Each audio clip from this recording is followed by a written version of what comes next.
Hello नमस्कार। तो कैसे हो आप सभी। स्वागत है आप सबका आपके अपने YouTube channel him study group में। तो आज आपके लिए एक और मॉक टेस्ट लेके हम हाजिर है। ठीक है, जैसा कि आपको पता है कि आपके मॉक टेस्ट जो है वो कंटिन्यू चले हुए हैं। ठीक है, बाकी हर रोज़ आपकी वीडियो जो है शाम को 7:30 बजे अपलोड होती है और आप हमारे टेलीग्राम चैनल से भी जुड़ सकते हो, जिसका लिंक जो डिस्क्रिप्शन बॉक्स में दे रखा है। तो कंटिन्यू आपके मॉक टेस्ट चले हुए, चाहे आप HP पटवारी एग्ज़ाम की तैयारी कर रहे हो, HP पुलिस एग्ज़ाम की तैयारी, या और कोई भी कॉम्पिटिटिव एग्ज़ाम है जिसमें आपका हिंदी, इंग्लिश और जीके पूछा जाता है, उन सब के लिए ये जो मॉक टेस्ट है मोस्ट इम्पोर्टेंट रहने वाला है। ठीक है, तो चलिए स्टार्ट करते हैं आज का फर्स्ट क्वेश्चन। आज का फर्स्ट क्वेश्चन आपका कि रघुनाथ की मूर्ति अयोध्या से कुल्लू कौन लाया था। तो रघुनाथ जी की मूर्ति जो वो अयोध्या से कुल्लू कौन लाए थे। ये जगत सिंह लाए थे, विहंग, मणिपाल, दामोदर दास या अजवर सेन। तो जो रघुनाथ जी की मूर्ति है वो आपके अयोध्या से कुल्लू लाए थे दामोदर दास। दामोदर दास जो वो ये रघुनाथ की मूर्ति जो वो इससे क्या बोलते हैं अयोध्या से कुल्लू लाए थे दामोदर दास। चलते हैं नेक्स्ट क्वेश्चन की ओर। नेक्स्ट क्वेश्चन आपका, जगत सुख और रोईरिच अजायब घर कहाँ पर स्थित हैं। तो ये कुल्लू में है, नग्गर में है, मलाना में या धर्मशाला में है। तो जगत सुख और रोईरिच अजायब घर जो है ये कुल्लू जिले के नग्गर में स्थित है, कुल्लू जिले के नग्गर में। चलते हैं नेक्स्ट क्वेश्चन की ओर। नेक्स्ट क्वेश्चन है कि होली जल विद्युत परियोजना किस नदी पर व्यवस्थित है। तो जो होली जल विद्युत परियोजना जो ये किस जिले में, सबसे पहले ये है तो चंबा में। ठीक है, और किस नदी पर व्यवस्थित है, ये रावी नदी पर। होली जल विद्युत परियोजना जो है रावी नदी पर है। चलते हैं नेक्स्ट क्वेश्चन की ओर। नेक्स्ट क्वेश्चन है कि बैरासियूल जल विद्युत परियोजना किस जिले में है। तो बैरासियूल जल विद्युत परियोजना भी आपकी ये चंबा डिस्ट्रिक्ट में स्थित है। चलते हैं नेक्स्ट क्वेश्चन की ओर। नेक्स्ट क्वेश्चन है कि 1000 मेगावाट की करछम बांगटू जल विद्युत परियोजना किस जिले में स्थित है। तो 1000 मेगावाट की जो ये करछम बांगटू जल विद्युत परियोजना ये सिरमौर में है, किन्नौर में है, मंडी में है या शिमला में है। तो ये जो आपकी परियोजना है ये किन्नौर डिस्ट्रिक्ट में स्थित है, किन्नौर डिस्ट्रिक्ट में स्थित है आपकी ये परियोजना। चलते हैं नेक्स्ट क्वेश्चन की ओर। नेक्स्ट क्वेश्चन आपका, गिरी और टोंस किसकी सहायक नदियां हैं। तो गिरी और टोंस किसकी सहायक नदी है। ये सतलुज की है, यमुना की है, ब्यास की है या फिर चिनाब की है। तो गिरी और टोंस जो आपकी ये यमुना की सहायक नदियां हैं, यमुना की सहायक नदियां हैं गिरी और टोंस। चलते हैं नेक्स्ट क्वेश्चन की ओर। नेक्स्ट क्वेश्चन है कि कांगड़ा की दुल्हन व गद्दन किसकी कृतियां हैं। ये कृतियां किसकी है, कांगड़ा की दुल्हन व गद्दन। ये अमृता शेरगिल की है, निकोलस रोरे की है, संसार चंद की है, सरदार शोभा सिंह की। तो कांगड़ा की दुल्हन व गद्दन जो है ये जो कृतियां आपकी सरदार शोभा सिंह की हैं। आपने कमेंट सेक्शन में बताना कि सरदार शोभा सिंह आर्ट गैलरी जो ये कहाँ पर स्थित है। सरदार शोभा सिंह आर्ट गैलरी कहाँ पर स्थित है, ये आपने कमेंट में बताना है। चलते हैं नेक्स्ट क्वेश्चन की ओर। नेक्स्ट क्वेश्चन आपका कि कांगड़ा चित्रकला शैली कहाँ से उदित हुई है। तो ये नूरपुर से हुई है, सुजानपुर से, गुलेर से या बुशहर से। तो कांगड़ा चित्रकला शैली जो है आपकी कहाँ से उदित हुई है, ये हुई है गुलेर से। चलते हैं नेक्स्ट क्वेश्चन की ओर। नेक्स्ट क्वेश्चन है कि कांगड़ा पेंटिंग का मुख्य विषय क्या था। तो कांगड़ा पेंटिंग का मुख्य विषय क्या, प्राकृतिक सौंदर्य, राज दरबार, युद्ध क्षेत्र या भगवान कृष्ण और राधा। तो इसका जो कांगड़ा पेंटिंग का मुख्य विषय है ये है आपके भगवान कृष्ण और राधा, भगवान कृष्ण और राधा, ये कांगड़ा पेंटिंग का मुख्य विषय है। चलते हैं नेक्स्ट क्वेश्चन की ओर। नेक्स्ट क्वेश्चन है कि निकोलस रोरिक किस है, जो निकोलस रोरिक चित्रकार है ये किस देश से संबंधित है। तो निकोलस रोरिक जो चित्रकार है ये फ्रांस से संबंधित है, जर्मनी से, रूस से, जापान से। तो निकोलस रोरिक ये जो चित्रकार है ये संबंधित आपके रूस से। तो रूस से संबंधित है निकोलस रोरिक। तो चलते हैं नेक्स्ट क्वेश्चन की ओर। नेक्स्ट क्वेश्चन आपका कि निम्नलिखित में से कौन सी जातिवाचक संज्ञा, अब आपका हिंदी का सेक्शन स्टार्ट है। तो इसका फर्स्ट क्वेश्चन है कि निम्नलिखित में से कौन सी जातिवाचक संज्ञा है। तो जातिवाचक संज्ञा कौन सी है, हिमालय है, सतलुज है, पहाड़ है या मोहन है। तो मोहन क्या है, किसी का नाम है, और नाम क्या होता है आपका व्यक्तिवाचक संज्ञा। किसी का नाम जो वो व्यक्तिवाचक संज्ञा होता है। ठीक है, हिमालय, हिमालय पर्वत का नाम है, ये भी आपकी व्यक्तिवाचक संज्ञा आ गया। सतलुज, सतलुज क्या है, नदी का नाम है, तो ये भी आपकी व्यक्तिवाचक संज्ञा आ गई। ये किसी नदी का नाम है, ये भी आपकी व्यक्तिवाचक संज्ञा आ गई। तो पहाड़, तो पहाड़ तो दुनिया में बहुत सारे, कोई पर्टिकुलर पहाड़ नहीं बताया गया है। तो पहाड़ जो ये क्या है, एक जातिवाचक है, जैसे धौलाधार की पहाड़ियाँ होगी। ठीक है, तो ये क्या है, एक जातिवाचक संज्ञा। तो पहाड़ क्या हो जाएगा इसमें, जातिवाचक संज्ञा। और इसमें पूछा क्या गया कि निम्नलिखित में से कौन सी जातिवाचक संज्ञा है, तो पहाड़ जो आपकी है जातिवाचक संज्ञा हो जाएगी। चलते हैं नेक्स्ट क्वेश्चन की ओर। नेक्स्ट क्वेश्चन है कि जिन ध्वनियों की तुलना ना स्वर से की जाती है और ना ही व्यंजन से, उन्हें क्या कहा जाता है। तो जिन ध्वनियों की तुलना ना स्वर से की जाती है और ना ही व्यंजन से, उन्हें अंतःस्थ व्यंजन कहा जाता है, ऊष्म कहा जाता है, आगत या अयोगवाह। तो आपको पता है कि जो अंग और आह है, ये जो आपके ना स्वर है और ना व्यंजन है, ये अयोगवाह है। तो ये क्या आपके अयोगवाह है। तो अंग और आह जो है ये अयोगवाह, इन्हें कहा जाता है आपका जो ये इनकी तुलना ना स्वर में की जाती है और ना ही व्यंजन में। चलते हैं नेक्स्ट क्वेश्चन की ओर। नेक्स्ट क्वेश्चन आपका अनिल, अनल और अनिल का सही अर्थ क्या है। तो हवा आग है, हवा पानी है, या आग हवा है, या आग बर्फ है। तो अनल आपको पता है कि आग, आग का पर्यायवाची है, आग हो जाएगा, ठीक है। ये और आग का ही पर्यायवाची अनिल है, आग, अनल, बहनी, अग्नि, ये आपके जो है आग के पर्यायवाची शब्द है। और जो आपका अनिल है ये हवा का पर्यायवाची शब्द है, ठीक है। आग, अनल, वहनी, अग्नि, ये दहन, पावक, ये आपके जो वो आग के पर्यायवाची शब्द है। तो इसमें अनल जो वो आग के लिए बोला गया और अनिल जो वो हवा के लिए बोला गया। चलते हैं नेक्स्ट क्वेश्चन की ओर। नेक्स्ट क्वेश्चन है कि अनिल नहाकर स्कूल गया, वाक्य में कौन सी क्रिया है। तो कर्मक क्रिया है, अकर्मक क्रिया है, प्रेरणार्थक क्रिया या पूर्वकालिक क्रिया है। तो अनिल नहाकर स्कूल गया कौन सी क्रिया है इसमें, वो अपने बताना है। तो आपको पता है कि जहाँ भी कर शब्द आ जाए, ठीक है, या एक काम खत्म होकर दूसरा काम शुरू हो जाए, जैसे एक काम खत्म हुआ और दूसरा जो है वो शुरू हो गया, तो वहाँ कौन सी क्रिया होगी आपकी, पूर्वकालिक क्रिया। कौन सी क्रिया हो जाएगी, पूर्वकालिक क्रिया। यहाँ पर क्या बोला गया है कि अनिल नहाकर, पहले उसने नहाया और उसके बाद चला गया। तो दूसरी क्रिया, पहला काम किया कि उसने नहाने का, दूसरा चला गया। तो एक क्रिया खत्म होकर, एक क्रिया खत्म होकर दूसरी शुरू हो जाए, वो क्रिया कौन सी होती है आपकी वहाँ पे, पूर्वकालिक क्रिया। तो अनिल नहाकर कहाँ गया, स्कूल गया। तो इसमें कौन सी क्रिया हो जाएगी, पूर्वकालिक क्रिया। चलते हैं नेक्स्ट क्वेश्चन की ओर। नेक्स्ट क्वेश्चन है कि चिड़िया आकाश में उड़ रही है, तो इसमें कौन सी क्रिया है। तो अकर्मक क्रिया है, सकर्मक क्रिया है, प्रेरणार्थक क्रिया या पूर्वकालिक क्रिया है।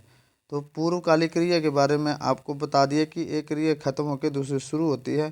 प्रेरणार्थक क्रिया में किसी से आप काम करवाते हैं, जैसे माँ बेटी से खाना बनवाती है, माँ बेटी से खाना बनवाती है। तो ये कौन सी हो जाएगी, ये बनवाती है, तो ये प्रेरणार्थक क्रिया हो जाएगी। कौन सी, प्रेरणार्थक क्रिया हो जाएगी, ठीक है।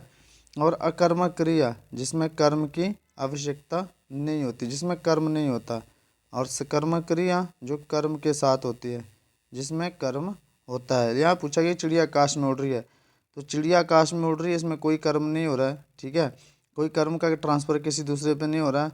ऊपर से आपका ये उड़ना हो गया, सोना हो गया, मुस्कुराना हो गया, ठीक है। ये सारी जो आपकी और भी बहुत सारी, ये 2 5 6 और हैं।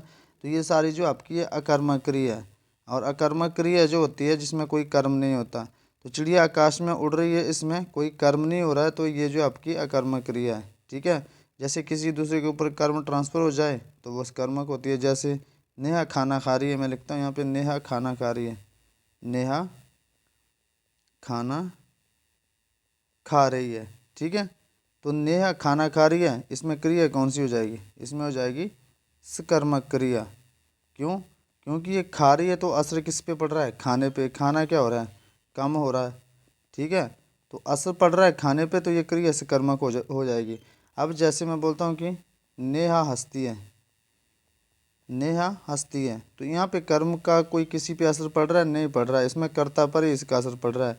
तो ये हो जाएगी आपकी अकर्मक क्रिया, ठीक है। ये सकर्मक और अकर्मक क्रिया में डिफरेंस है, ये आपको समझ लेना अच्छी से। तो चिड़िया आकाश में उड़ रही है, वाक्य में क्रिया कौन सी है, अकर्मक क्रिया है। चलते हैं नेक्स्ट क्वेश्चन की ओर।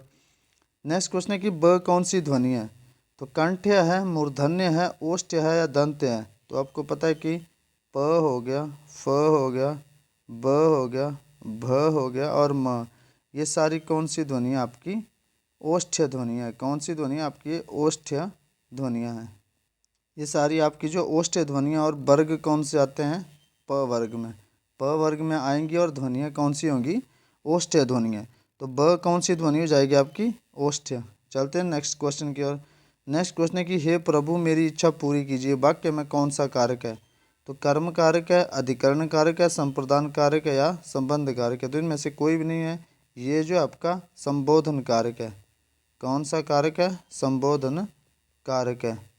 जहाँ पर इच्छा विश कुछ भी पूछा जाता है, ठीक है, तो वो जो आपका कारक कौन सा होता है, संबोधित कर रहे हैं आप यहाँ पे किसको, भगवान को। तो हे प्रभु मेरी इच्छा पूरी कीजिए, इसमें जो कारक हो जाएगा संबोधन कारक हो जाएगा। चलते हैं नेक्स्ट क्वेश्चन की ओर। नेक्स्ट क्वेश्चन है कि नेहा कुत्ते से डरती है, वाक्य में कौन सा कारक है। कर्म कारक है, अपादान कारक है, संप्रदान कारक है, संबंध कारक है। तो आपको पता है कि नेहा कुत्ते से डरती है, तो एक तो हो गया आपका अलगाव, एक होता हो गया आपका भय, और एक होता हो गया आपका कंपैरिजन, तुलना। इन तीनों के लिए आप कौन सा कारक यूज़ करेंगे, अपादान कारक यूज़ करेंगे। अलगाव कहीं से कोई चीज़ अलग अलग होती है, जैसे पेड़ से पत्ते गिरते हैं, पेड़ से पत्ते गिरते हैं, ठीक है। तो पेड़ से पत्ते गिरते हैं तो मतलब पेड़ से कोई चीज़ अलग हो रही है, तो ये क्या हो गया, अलगाव हो गया। नेहा कुत्ता से डरती है, तो ये क्या हो गया, भय हो गया। अब मैं बोलता हूँ कि नेहा कल्पना से सुंदर है, नेहा कल्पना से सुंदर है। तो यहाँ पे क्या कर रहा हूँ मैं, कंपैरिजन कर रहा हूँ। नेहा कल्पना से सुंदर है, कंपैरिजन कर रहा हूँ, तो यहाँ भी आपका कारक कौन सा हो जाएगा, अपादान कारक यूज हो जाएगा, ठीक है। तो नेहा कुत्ते से डरती है, इसमें कौन सा कारक हो जाएगा, अपादान कारक। चलते हैं नेक्स्ट क्वेश्चन की ओर। नेक्स्ट क्वेश्चन है कि श कैसा वर्ण है, अंतस्थ है, संयुक्त व्यंजन है, ऊष्म वर्ण है, कोई नहीं। तो आपको पता है कि शलगम वाला श हो गया, षटकोण वाला स, स्लेट वाला स और ह, ये सारे क्या है आपके, ये सारे आपके ऊष्म वर्ण है। कौन से वर्ण है, ये ऊष्म वर्ण है, ठीक है। तो श कौन सा वर्ण है आपका, श जो आपका ये ऊष्म वर्ण है। चलते हैं नेक्स्ट क्वेश्चन की ओर। नेक्स्ट क्वेश्चन है कि ल कैसा वर्ण है, अंतस्था व्यंजन है, संयुक्त व्यंजन है, ऊष्म वर्ण है, इनमें से कोई नहीं। तो आपको पता है कि य, र, ल और व, ये सारे क्या आपके, ये आपके अंतस्था वर्ण है, अंतस्था व्यंजन है आपके सारे ये। तो ल कौन सा वर्ण आपका, अंतस्था व्यंजन हो जाएगा। तो ये था आपका हिंदी का सेशन। चलते हैं नेक्स्ट क्वेश्चन की ओर। नेक्स्ट क्वेश्चन आपका कि when we were sleeping Anil dash. तो यहाँ पे बोला गया कि जब हम सो रहे थे तब अनिल आया। आप ऐसे भी इसकी सेंस बना सकते हो। या दूसरी बात में, जब पास्ट में कोई आपकी काम चल रहा हो, ठीक है, जब पास्ट में आपकी कोई एक घटना चल रही है और दूसरी घटना हो जाए, तो आप दूसरी को लिखते हैं पास्ट इंडेफिनेट में, ठीक है। तो व्हेन वी आर स्लीपिंग, या फिर आप इसको बोल के भी समझ सकते हैं कि जब मैं सो रहा था तब अनिल आया, ठीक है। तो when we are sleeping Anil क्या हो जाएगा, केम, क्या हो जाएगा, केम। तो मतलब इसको ऐसे समझना है कि जब पास्ट में कोई घटना हो रही है और उसके साथ दूसरी घटना हो जाए, तो वो आपकी पास्ट इंडेफिनेट में लिखी जाती है, ठीक है। ये जैसे आपकी पास्ट कंटिन्यूस में, तो ये अगली वाली आपकी पास्ट इंडेफिनेट में होगी, पास्ट इंडेफिनेट में होगी। क्यों होगी, क्योंकि जब पास्ट में एक घटना हो रही हो और उसके साथ दूसरी हो जाए, तो एक आपकी पास्ट कंटिन्यूस में होगी और दूसरी आपकी पास्ट इंडेफिनेट में होगी। तो when we were sleeping Anil came आ जाएगा इसमें, ये इसका राइट आंसर हो जाएगा। चलते हैं नेक्स्ट क्वेश्चन की ओर। नेक्स्ट क्वेश्चन है कि ही डैश नाउ, ही डैश नाउ। तो जहाँ पर भी आपका नाउ आ जाए, एट द मोमेंट आ जाए, ठीक है, ऐसा कुछ आ जाए, ठीक है, तो वहाँ पे आप क्या करेंगे, प्रेजेंट इंडेफिनिट लगाएंगे, प्रेजेंट कंटिन्यूज। तो वहाँ पे लगाएंगे आप present continues. He is reading now, he is reading now. जहाँ पे नाउ आ जाए, एट द मोमेंट आ जाए, तो वहाँ पे आप क्या लगाएंगे, प्रेजेंट कंटिन्यूज, वह अभी पढ़ रहा है, ठीक है। अगर यहाँ पे नाउ नहीं होता तो आप ऐसे लिख सकते थे इसको, ही रीड्स, तो ये ठीक हो जाता है, ही रीड्स, वह पढ़ता है। तो क्या हो जाता है, वह पढ़ता है, लेकिन नाउ आ गया, ठीक है, एट द मोमेंट आ जाए, तो आपने क्या करना है, ही इज़ रीडिंग नाउ। तो आपने उसको किस वाक्य किस में लिखना है, प्रेजेंट कंटिन्यूज में लिखना है, ठीक है। चलते हैं नेक्स्ट क्वेश्चन की ओर। नेक्स्ट क्वेश्चन है कि my brother dash English these days, my brother dash English these day. तो जैसे कि आपको पहले बताया कि नाउ आ जाए, एट द मोमेंट आ जाए, नाउ आ जाए आपका NOW, या फिर एट द मोमेंट आ जाए, या फिर ऐसे आ जाए दीज डेज आ जाए। इन दिनों क्या कर रहा है, my brother is learning English these days, my brother is learning English these day, तो वो आपका किस में लिखा जाएगा, प्रेजेंट कंटिन्यूस में लिखा जाएगा। ये 3 वर्ड फिलहाल याद रखना, इंपॉर्टेंट है ये। नाउ आ जाए, एट द मोमेंट आ जाए, ठीक है, और दीज डे आ जाए, तो उससे पहले जो आपका वर्ब लिखी जाएगी आपकी, वो प्रेजेंट कंटिन्यूस में लिखी जाएगी। तो my brother is learning English these day. तो ये था आपका आज का सेशन। आई होप आपको सेशन पसंद आया होगा। मिलते हैं नेक्स्ट सेशन में, तब तक के लिए जय हिंद जय भारत।